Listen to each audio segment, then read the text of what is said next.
Welcome back to Morning Glory, 7:27. I'm Mike Graham, and of course we are here all the way through until 10 o'clock. Jeremy Carl's going to join us a little bit later on the show because there's a lot of excitement going around since he did an interview with Harry Cole on Harry Cole Saves the West the other night, in which he said, let's wait and see as to whether or not he might stand as a Reform MP.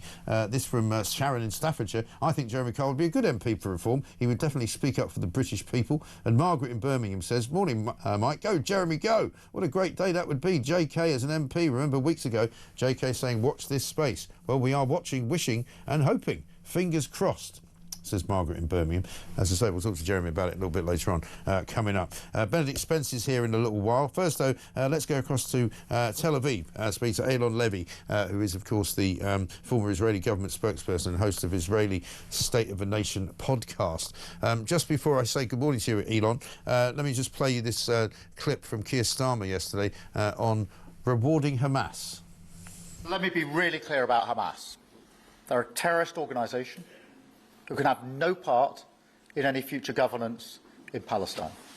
And what happened on October the 7th was the worst attack since the Holocaust. We have extended family in Israel. I understand firsthand the psychological impact that that had across Israel. So I know exactly where I stand in relation to Hamas. Well, he says he knows what the psychological effect of it was. I'm not sure if he knows what the physical effect was, but he's also claiming that he's going to recognise Palestine this weekend. Good morning. Mike, I have no idea whether Keir Starmer thinks that recognising a non-existent Palestinian state will save Labour at the polls, but it will definitely save Hamas. The sheer arrogance to say that Hamas can have no role in governing the Palestinians when you know who disagrees? The Palestinians themselves. Yeah. Hamas is by far the most popular Palestinian party. Poll after poll, its support in the West Bank has more than doubled since the October 7th massacre because that was a popular decision on the Palestinian street. And the reason that that barbaric violence was so popular among Palestinians is because they think the world is rewarding them for it. They see countries lining up to recognize a Palestinian state, not as a reward for peace, but as a reward for the October 7th massacre, and they get the message that terrorism works. This step that the UK is about to take will only make Hamas more popular. The UK is vindicating Hamas's choice of barbaric violence against civilians, and so I'm going to say it bluntly, the blood of Hamas's next victims will be on the hands of Keir Starmer and other Western leaders who are choosing to reward Hamas for those barbaric atrocities and to encourage them to do it again and again. And do you think it's born out of naivety? I mean, he talks about having extended family living in Israel, and his wife is Jewish. Surely he must understand how Israelis feel about living next door to people who want to murder them. You know, what the hell does he think he's doing? I think many of the world leaders who are lining up against Israel are doing it out of malice, but I don't think Keir Starmer is a bad man. I think he's just genuinely misguided and naive. I think Hamas is such a barbaric and twisted death cult that many people in the West are struggling to get their heads around just how evil it is. They can't fathom that Palestinians actually supported that violence, and they can't get their heads around the idea that what they think is a step towards peace is in fact pushing peace further away and condemning the region to more war. It's not too late to stop this madness. There is a petition right now on Parliament's website to try to force MPs to debate this. It still needs more signatures to get to 100,000. MPs who object to this move by the British government to reward and encourage terrorism should have the chance to speak up against this and hopefully bring some sanity to the British government before it undertakes what would be one of the most destructive steps the UK has ever taken in the Middle East, and that's saying quite a lot. Yeah, it really is. And also, there doesn't seem to be any conditions attached to this recognition, as far as I can see, such as we will recognise the Palestinian state when all the hostages are released by Hamas. I haven't seen that as a statement. Quite the opposite. The British government said that the condition was as long as the hostages aren't released, because they threatened Israel that they would recognise a non-existent Palestinian state unless the war ended by September.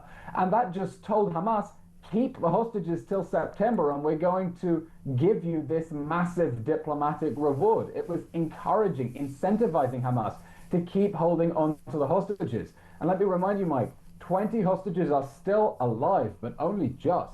They're starving. They're being tortured. Hamas is threatening to execute them. There are reports it's moved some of them above ground to use as human shields and stop the IDF coming to dismantle Hamas's last strongholds in Gaza City, using the hostages to protect the terrorists against IDF forces. We need massive global pressure to get the hostages out now and to tell Hamas to lay down its arms. And the war can end tomorrow, Mike, on the same terms the war could have ended on October 8th, 2023. Yeah. Free the hostages, lay down your arms. That's literally all we are asking for. And they don't ever want to do that, do they? Because they know that that would be the beginning of the end for them.